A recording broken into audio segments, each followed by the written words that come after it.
जय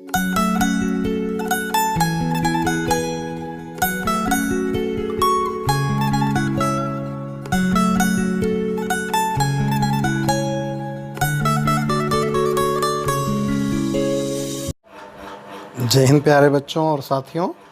आज हम लोग 12 जून का करंट अफेयर्स लेकर आपके सामने उपस्थित हैं। देखते हैं राष्ट्रीय अंतर्राष्ट्रीय स्तर पर कौन सी ऐसी घटनाएं रहीं जो हमें प्रभावित करती हैं और परीक्षाओं को लेकर कौन से बिंदु ऐसे हैं जो हमें महत्वपूर्ण हो सकते हैं। सेशन शुरू करने से पहले आपसे एक रिक्वेस्ट, करंट अफेयर्स की क्लासेस को मैं देख रहा हूँ, लगातार ऑब्जर्व कर रहा हूँ। एक 5-6 लोगों के अलावा कोई भी कमेंट बॉक्स में जवाब नहीं देता है। तो या तो आप इस समय गर्मी से प्रभावित हैं, या इस समय आपके यहाँ लाइट नहीं आ रही है, या आपके अंदर की जो लाइट है वो ऑफ हो चुकी है। आप मान चुके हैं कि अब मेरे से कुछ होने वाला नहीं है। आप ये ध्यान रखिएगा, आप ही से होने वाला है। अगर आप नहीं कर सकते तो कोई नहीं कर सकते। मैं कई बार आपसे कह चुका हूँ कि यदि आपके क्षेत्र का व्यक्ति नहीं कुछ कर सका, इतने जुझारू हैं आप नहीं कर पाए, तो मान लीजिएगा कि ये किसकी क्षमता भी नहीं है कि कोई अच्छे पद पे पहुँच सके। इसलिए कभी भी निराश ना हो और ईमानदारी से अपना काम करें। मुझे पूर्ण विश्वास है जो भी लोग, कम से कम 45 लोग ऐसे हैं जो मेरे टच में हैं, कंटिन्यू मुझसे बात हो रही है, वो 45 लोग ऐसे हैं जो कंटिन्यू पूरा काम ईमानदारी से कर रहे हैं। कभी कभी व्हाट्सएप पे फ़ोटो खींच के डालना, कभी फ़ोन करके ये पूछना कि सर अब इस टॉपिक पे कैसे डिबेट करनी है, इसको कैसे तैयार करना है, उसको कैसे तैयार करना है। ये इंडिकेशन होते हैं किसी को भी आगे बढ़ने की। भाई समस्या तो उसे आएगी जो चलेगा ना, जो आराम से लेटा है उसे समस्या कहाँ आने वाली जी। चलेगा वही, उसी को समस्या आएगी, दिक्कत उसी को आएगी जो दौड़ेगा चलेगा, उसी को पैर में ठोकर लगेगी ना। उसे तो कभी ठोकर लगी नहीं जो बिस्तर पे पड़ा हुआ है। पड़े रहिएगा आप आराम से बिस्तर पे। एक वक्त आएगा कि आपको स्वयं का लॉकडाउन समझ में आएगा कि मेरे जीवन में लॉकडाउन। ये अच्छा अवसर है आपके पास अपने आप को प्रिपेयर करने का, अपने आप को रिफ्रेश करने का, अपने अंदर की गंदी एनर्जी को पूरा लॉस करने का, अरे बढ़िया एनर्जी के साथ फिर से लग जाने का। मुझे पूर्ण विश्वास, कभी कभी आपको एहसास होगा मुझे बहुत आता है, और जिस दिन ही आपको एहसास होने लगे कि मुझे बहुत आता है, समझ लीजिएगा आप असफलता की पहली सीढ़ी पे पैर रख रहे हैं। मैं बार बार रिपीट करता हूँ इस चीज़ को, इसलिए जब भी आपके अंदर अहम आता है वो आपको हमेशा पीछे ले जाएगा। ऐसा हो ही नहीं सकता कि आपको वो कभी आगे बढ़ा सके। इसलिए कृपया करके कभी भी निराश ना हो, हिम्मत से काम लें और आगे बढ़ते रहें। ठीक, मैं ऐसी अपेक्षा करता हूं कि आगे से आप ऐसा कुछ नहीं करेंगे जिसकी वजह से आपको कभी भी निराशा का सामना करना पड़े। इसलिए कृपया करके इस एनर्जी को जो आप पास ईश्वर ने दी है, एक बढ़िया सा अवसर आपको दिया है कि आप चाहो तो अपनी तकदीर स्वयं लिख सकते हो, otherwise as you wish, choice is yours. आपकी जैसी जीवन आप चाहते हैं, आपको जीवन वैसा मिलने को तैयार है। बस आपको निर्णय लेना है कि आप वैसे तैयार हैं या नहीं है। या तो अपने आप को मान के मैं बहुत होशियार हूँ, तो ईमानदारी से जान लीजिएगा, जहाँ मैं आता ना, मैं हमेशा क्लासेस में आपको पढ़ाता था, मैं ऐसा मैं ऐसा मैं ऐसा। ध्यान रखिएगा, मैं करने वाली बकरी हमेशा काटी जाती। इसलिए आपका असफलता की कटाई ना हो, इसे कृपया करके मैं बार बार आपको इस चीज़ रियलाइज़ कराता हूँ। आप 4 वीडियो देख कर, कहीं पे भी पढ़ कर, जो चीज़ें समझ कर आप अपने आप को जब विद्वान समझने लगते हैं, जब परीक्षा हाल में जाते हैं तो पता चलता है कि हमें कुछ नहीं आता, क्योंकि विद्वता के चक्कर में आप पढ़े थे। इसलिए कृपया करके अपने आप को हमेशा ये कि मैं एक सीखने वाला हूँ, मुझे जहाँ से मिलेगा मैं सीखूँगा, उसमें मुझे कुछ नहीं सोचना। बस मुझे कहीं अगर ईश्वर से सवेरे पूजा करने के समय बंगला, मर्सिडीज और ऑडी मांगने के अलावा सिर्फ एक चीज़ मांगे कि भगवान मुझे सद्बुद्धि दो और मुझे मेरे अंदर कभी अहम ना आए, क्योंकि अहम ही पतन का सबसे पहला कारण होता है। इसलिए मैं की जगह हम शब्द का प्रयोग करें। चलिए इस उम्मीद के साथ, मोटिवेशन के साथ आज सुबह शुरू करते हैं, बहुत एनर्जी के साथ। और आपको अच्छे से पता, आज की सुबह मीन्स इतनी ताज़ी जानकारियाँ लेकर हम आपके लिए आते हैं, एकदम भाप से निकलती हुई, ऐसा लगता है ना स्टीम वाली। तो स्टीम वाली आज ताज़ा खबरें आपके सामने जल्दी से लेकर आते हैं। उम्मीद है आप हमें अच्छे से एंजॉय करते हुए, पढ़ते हुए आगे जल्दी से जल्दी सिलेक्शन लिस्ट में अपना नाम दिखाएंगे, ऐसे ही हम उम्मीद करते हैं, है ना। चलिए शुरू करते हैं। रोज़ सवेरे मैं 3-4 मिनट आपको ज़रूर देता हूँ, आपके अंदर एनर्जी भरने का प्रयास करता हूँ। अब आपके ऊपर है इस एनर्जी को आप किस वे में लेते हैं। चलिए कल के प्रश्न का जवाब जल्दी से दे दीजिए।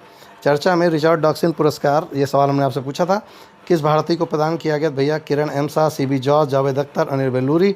तो जवाब है जावेद अख्तर जी को मिला, और ये पहले भारतीय हैं जिनको ये पुरस्कार प्रदान किया गया है। कौन है? जावेद अख्तर, जो कि एक गीतकार, बहुत ही बड़े भारत में माने जाते हैं गीत के मामले में। तो ये हैं, ठीक है।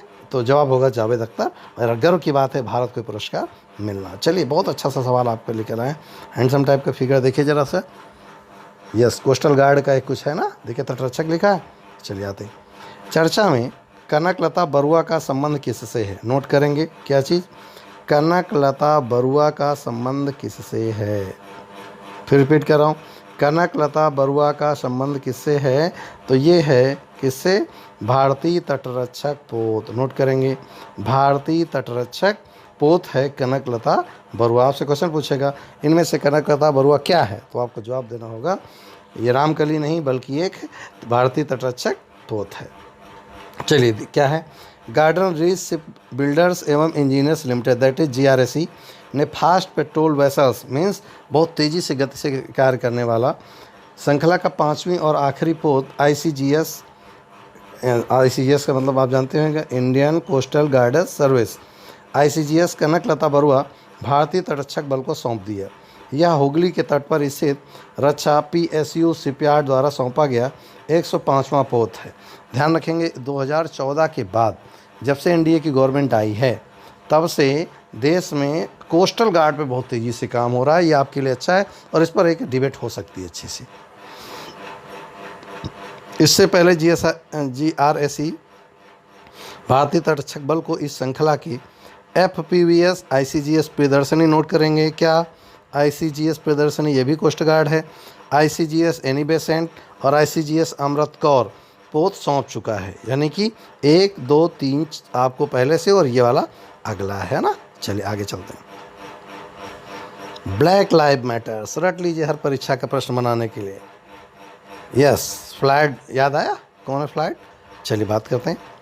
अमेरिका में नस्ल भेद के खिलाफ कौन सा अभियान चलाया जा रहा है? अमेरिका में नस्ल भेद के खिलाफ कौन सा अभियान चलाया जा रहा है? तो जवाब होगा ब्लैक लाइव्स मैटर। कौन सा? Black live matters.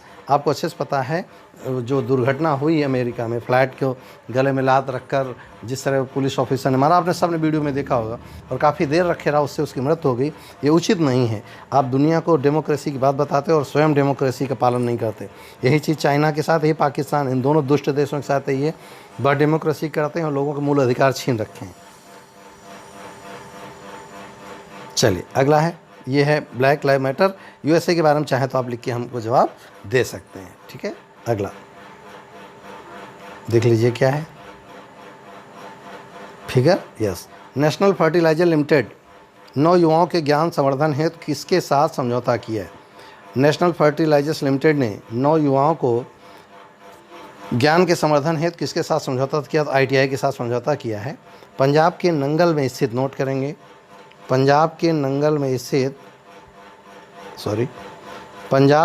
में स्थित नेशनल फर्टिलाइजर्स लिमिटेड ने युवाओं को विभिन्न ट्रेड में प्रशिक्षण प्रदान करने के लिए पंजाब में के नांगल में के औद्योगिक प्रशिक्षण संस्थान के साथ समझौता किया है। यह साझेदारी भारत सरकार की कौशल भारत पहल को आगे बढ़ाएगी। इस समझौता ज्ञापन के अनुसार NFL 12 ट्रेडों में युवाओं को प्रशिक्षित करेगा ताकि भारी और प्रक्रिया उद्योग में युवाओं को रोजगार पाने की संभावना में वृद्धि हो सके, है ना।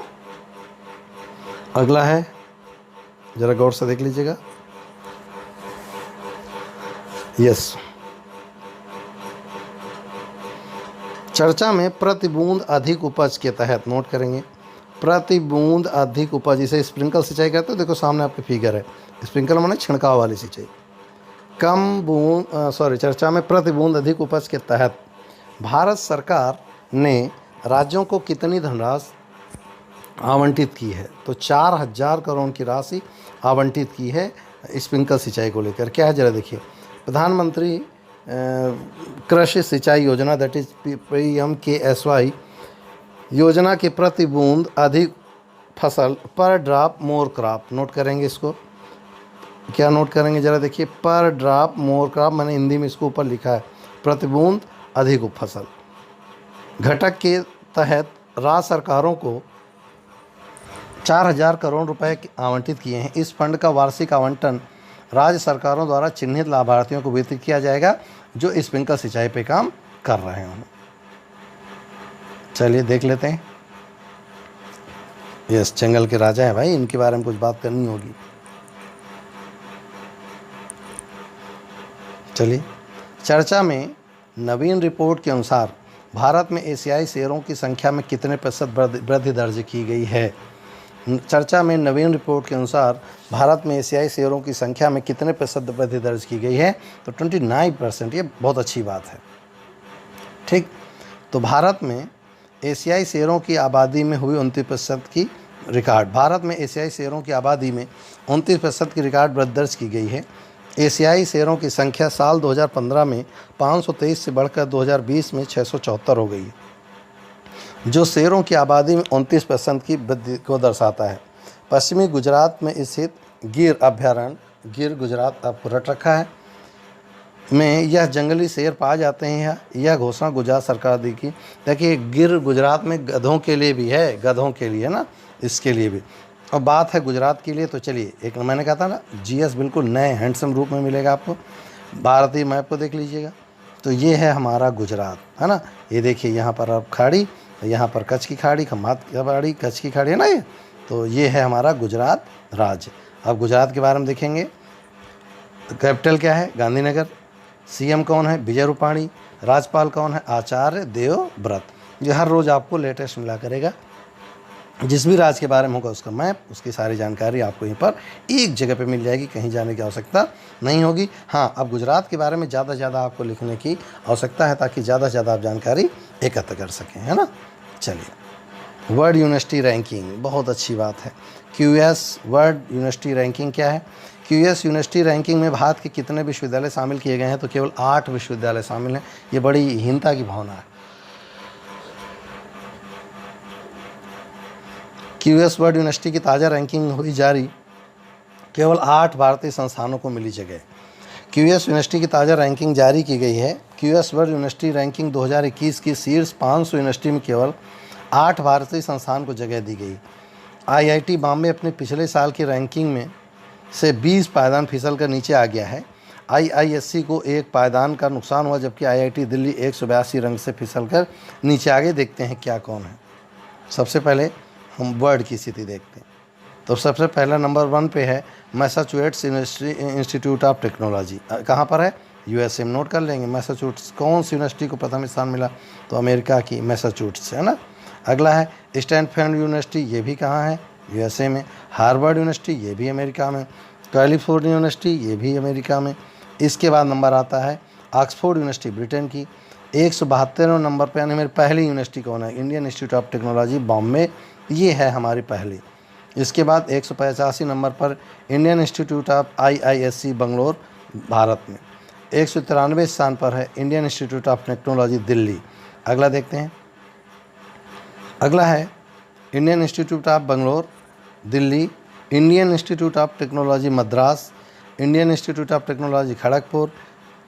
Indian institute technology, Kanpur. IIT के स्थान है कानपुर का 350।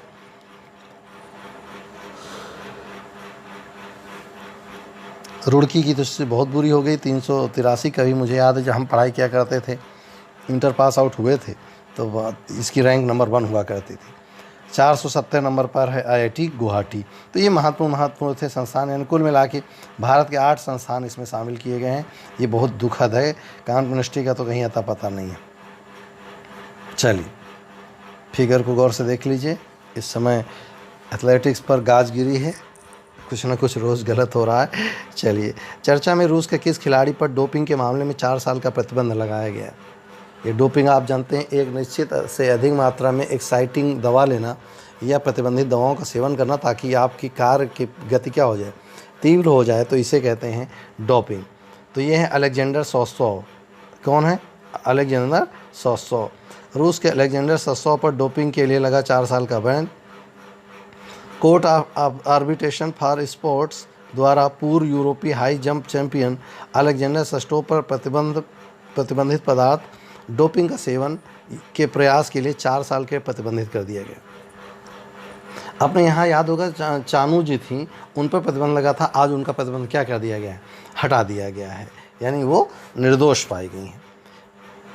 ध्यान रखेंगे, उन्होंने जो सोसोव हैं, उन्होंने 2010 में यूरोपीय चैंपियनशिप में स्वर्ण पदक जीता था। उन पर प्रतिबंध 5 जून से लगाया गया है और 2013 से 2017 की अवधि दौरान उनके परिणामों को अयोग्य घोषित कर दिया, यानी जो भी अचीवमेंट उन्होंने लिया है वो सारे के सारे इनवैलिड कर दिए। देख ले ध्यान से, हाँ अब ये नहीं रहे। चर्चा में कोविड-19 से, ध्यान रखिएगा, कोविड-19 से ये महत्वपूर्ण है ना कि व्यक्ति। कोविड-19 से डीएमके के किस विधायक का हाल ही में निधन हुआ? तो है अंबाजा जगन। कौन है? अंबाजा जगन। डीएमके विधायक कहाँ के हैं? तमिलनाडु के। तमिलनाडु में द्रविड़ मुनेत्र कड़गम से 3 बार विधायक रहे। अंबाजगन का कोविड-19 के कारण निधन। अंबाजगन ने विधानसभा में चेपक थिरुवल्लिकेनी निर्वाचन क्षेत्र का प्रतिनिधित्व किया था। वह पहली बार 2001 में टी नगर निर्वाचन क्षेत्र से विधानसभा के लिए चुने गए थे। ये कुछ महत्वपूर्ण नहीं है, महत्वपूर्ण सिर्फ इतना था कि कौन ऐसे विधायक हैं डीएमके के जिनका कोविड-19 की वजह से हाल ही में निधन हुआ। ये छोटी परीक्षाओं में आसानी से प्रश्न पूछा जा सकता है। तो भैया तमिलनाडु के थे, तो ज़रा फिगर में देख लो। मैंने आपसे कहा था ना, हर फिगर आपको एकदम आकर्षित करेगा, आप रट जाएंगे एकदम। तो ये कौन सा है? तमिलनाडु जगह है। तमिलनाडु की राजधानी चेन्नई। सीएम का है के पलानीस्वामी और राज्यपाल हैं बनवारी लाल पुरोहित। अगर इनमें कोई न्यू एडिशन हुआ हो तो मुझे सूचित कर देंगे। फिगर देख लीजिएगा। चलें, यस। चर्चा में पियरे कुरुंजीजा का निधन हुआ, वह किस देश के थे? तो पियरे कुरुंजीजा ये थे बुरुंडी के। कहाँ की? बुरुंडी। बुरुंडी के राष्ट्रपति पियरे कुरुंजीजा का निधन हो गया। 15 साल तक सत्ता में रहने के बाद वे अगस्त में सत्ता छोड़ने वाले थे। राष्ट्रपति को 2006 और 2011 के बीच उनके प्रचार और फुटबॉल से लगाव के लिए जाना जाता था। इसके अलावा उन्हें उनके शांति प्रयासों के लिए 7 अंतर्राष्ट्रीय पुरस्कार दिए गए थे। किसको? इन कुरुंजीजा को। बुरुंडी की राजधानी क्या है? गिटेगा। बुरुंडी की मुद्रा है बुरुंडियन फ्रैंक। आप चाहें तो केवल फ्रैंक रट सकते हैं। क्या चीज़? केवल फ्रैंक। और यहाँ गिटेगा, गिरेगा मीन्स गिटेगा। ये बुरुंडी की राजधानी। और राष्ट्रपति तो अभी तक यही है, नए आएंगे तब देखा जाएगा, है ना। चलिए, अब महत्वपूर्ण चीज़ें जो हमने आपके लिए इकट्ठा की हैं क्या है, ज़रा जल्दी से देखेंगे। चर्चा में क्यों? अंतर्राष्ट्रीय थर्मोन्यूक्लियर प्रायोगिक रिएक्टर ITR इस समय चर्चा में क्यों है?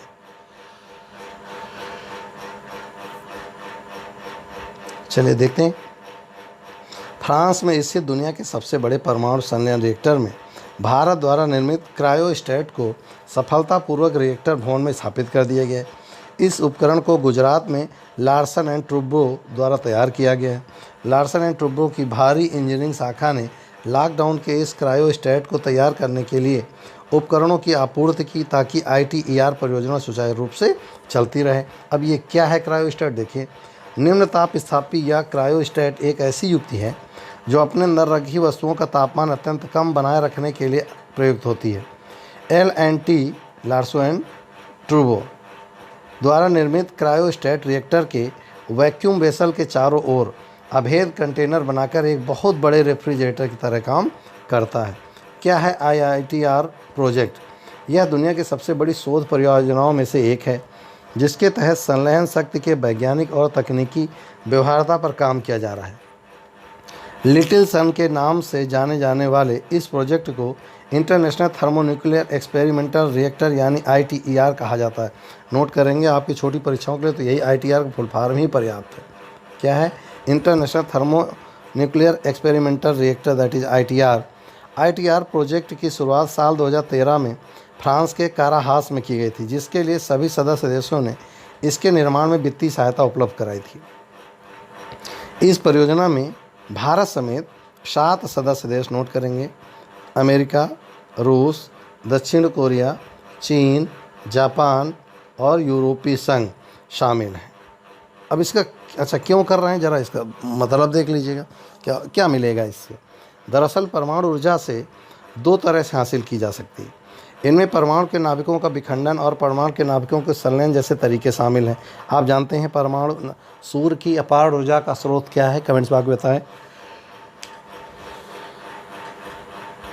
दूसरा बताएं हाइड्रोजन किस सिद्धांत पे काम करता है? तीसरा बताएं किस सिद्धांत पर नाभिकीय रिएक्टर काम करते हैं? तो परमाणु के नाभिकों विखंडन और परमाणु के नाभिकों के संलयन जैसे तरीके शामिल हैं। परमाणु नाभिकों के संलयन द्वारा प्राप्त ऊर्जा के जरिए ऊर्जा सुरक्षा के साथ पूरी दुनिया को परमाणु ऊर्जा की दुष्प्रभावों से बचाने में मददगार होगा। आज दुनिया में जितने परमाणु रिएक्टर मौजूद हैं, इनमें कभी भी परमाणु दुर्घटना का समेत रिएक्टर के फटने की संभावना हर समय बनी रहती है। उन्हीं से बचाने के लिए प्रयास किया जा रहा है। ये हम महत्वपूर्ण बिंदु आपके लिए लेकर आए थे।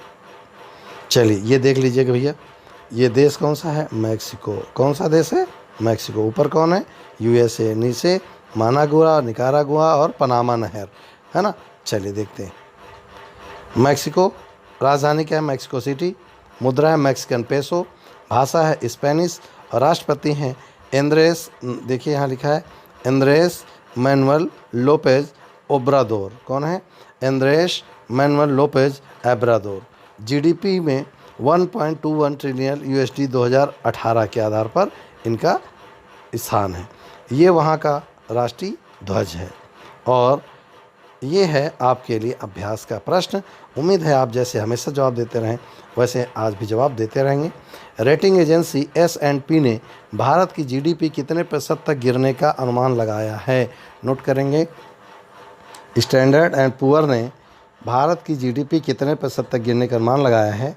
10%, 6%, 5%, 7%। इनमें से आपको जवाब देना है कितने प्रतिशत गिरने का अनुमान लगाया गया है रेटिंग एजेंसी S&P ने। ठीक, ये था आज का सेशन। उम्मीद है आप एंजॉय किए होंगे और उम्मीद है कि आप हमें जवाब देंगे। अगर जवाब नहीं देते हैं तो भी हम खुश, अगर आप जवाब देते हैं तो बहुत ज़्यादा खुश। कारण आपका ये मेहनत एक ना एक दिन आपको रंग लाएगी और उससे मुझे क्या हासिल होगा आपको अच्छे से पता है। बस इतना हासिल होगा, मेरा एक स्टूडेंट अच्छे पद पे पहुंच गया, यही एक शिक्षक के लिए सबसे बड़ी उपलब्धि होती है। आज फ़िलहाल इसी के साथ मैं शेरों के साथ आपको छोड़ रहा हूं ताकि आप ढंग से पढ़ाई करें और उम्मीद है आप पढ़ाई करते रहेंगे। ठीक, आज इतना ही, मिलते हैं नेक्स्ट सेशन में नेक्स्ट बिंदुओं के साथ। आज इतना ही, जय हिंद।